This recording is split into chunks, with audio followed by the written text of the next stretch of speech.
สวัสดีท่านผู้ชมที่เคารพนำท่านผู้ชมมาติดตามข่าวกีฬาสหพันธ์บานเตะแห่งชาติลาวจัดกองประชุมพัฒนากีฬาบานเตะทั่วประเทศประจำปี 2026 และมอบรางวัลสหพันธ์บานเตะแขวงดีเด่นให้แก่แขวงสวรรณเขตจากผลงานการเคลื่อนไหว 4 ปีผ่านมากองประชุมดังกล่าวจัดขึ้นวันที่24มกราคม 2026 ที่โรงแรมแลนด์มาร์คนครหลวงเวียงจันทน์ภายใต้การเป็นประธานของท่านวิเพชรศรีหาจักรประธานสหพันธ์บานเตะแห่งชาติลาวมีคณะบริหารงานสหพันธ์บานเตะแห่งชาติตัวแทนสหพันธ์บานเตะบรรดาแขวงต่างๆในทั่วประเทศนครหลวงเวียงจันทน์และสื่อมวลชนสายกีฬาเข้าร่วมกองประชุมนี้มีความสำคัญอย่างยิ่งในการระดมแนวคิดเพื่อร่วมกันปรับปรุงแก้ไขและพัฒนาบานเตะในทั่วประเทศบรรดาสมาชิกได้ร่วมกันปรึกษาหารือเสนอทัศนาความคิดเห็นพร้อมกันสังเกตตีราคาคืนบรรดาผลงานการเคลื่อนไหวในเวียกงานพัฒนากีฬาบานเตะทั่วประเทศในระยะ1 ปีผ่านมาเพื่อทอดถอนบทเรียนด้านดีอันที่ตั้งหน้าอันที่ควรเสริมขยายและด้านอ่อนของโครงข้างหรือจุดบกพร่องที่ต้องได้สืบต่อแก้ไขดัดแปลงปรับปรุงพร้อมนั้นในกองประชุมยังได้ร่วมกันปรึกษาหารือกำหนดทิศทางแผนการเคลื่อนไหวกิจกรรมในต่อหน้า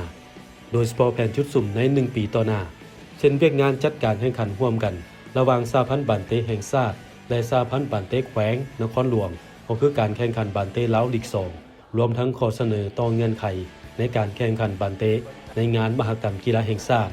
เวียกงานสร้างความเข้มแข็งในการสกัดกั้นการลอกผลการแข่งขันภายในท้องถิ่น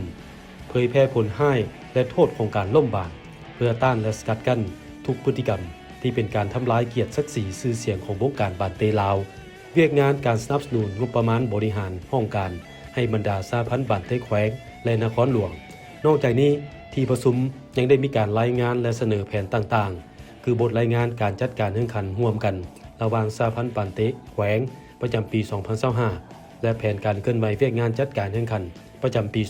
2026ถอดถอนบทเรียนการวางแผนและจัดการแข่งขันในแขวงจากตัวแทนสหพันธ์บานเตะแขวงเซกองและแขวงบ่อแก้วในระยะปี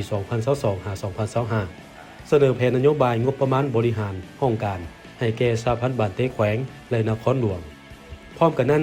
ในวาระครบรอบ 4 ปีของการจัดตั้งปฏิบัติการจัดการแข่งขันระหว่างสหพันธ์บานเตะแห่งชาติร่วมกับสหพันธ์บานเตะแขวงและนครหลวง